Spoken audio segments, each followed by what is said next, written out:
এই যে গাছটা স্ক্রিনে দেখতেছেন, এই গাছটা আমার নাম জানা নাই, কিন্তু এই গাছটা আপনাদের ঔষধি গাছ এবং পেটের জন্য খুবই উপকার হয়।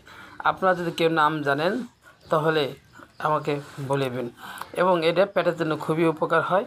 এবং এটা আপনারা যদি ভালো লাগে লাইক শেয়ার কমেন্টস করবেন। ধন্যবাদ।